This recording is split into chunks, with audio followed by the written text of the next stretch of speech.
ভারত পাকিস্তানের সাম্প্রতিক সংঘাতের পর প্রতিরক্ষা ব্যবস্থা আরও জোরদারে তৎপর মোদী প্রশাসন। এরই ধারাবাহিকতায় পাকিস্তান সীমান্তে অপারেশন ত্রিশূল নামে স্থল, নৌ ও বিমান বাহিনীর যৌথ মহড়া অনুষ্ঠিত হয়। 12 দিনব্যাপী এই মহড়ায় অংশ নেন প্রায় 20,000 সেনা।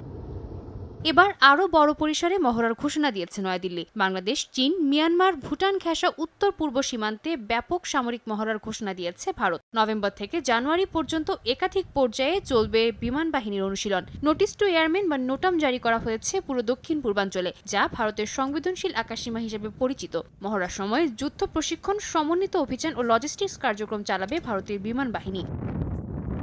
সাধারণত নোটাম জারি করা হয় যখন কোনো নির্দিষ্ট আকাশসীমা বেসামরিক বিমানের জন্য ঝুঁকিপূর্ণ হয়ে ওঠে। অতীতে পাকিস্তানের সঙ্গে উত্তেজনার সময়েও এ ধরনের নির্দেশ জারি করা হয়েছিল। এতে বেসামরিক উড়োজাহাজ নিরাপদ থাকে এবং যুদ্ধবিমান, মিসাইল ও ড্রোনের কার্যক্রম চলতে পারে বাধাহীনভাবে। এবার নোটাম জারি করা হয়েছে 6 ও 20 নভেম্বর, 4 ও 18 ডিসেম্বর এবং 1 ও 15 জানুয়ারি। ধারাবাহিক এই মহড়া ভারতীয় বিমান বাহিনীর যুদ্ধ প্রস্তুতি ও আঞ্চলিক আধিপত্য বাড়ানোর অংশ। বিশেষজ্ঞরা বলছেন, এটি উত্তর পূর্বাঞ্চলে ভারতের কৌশলগত উপস্থিতি আরও দৃঢ় করবে।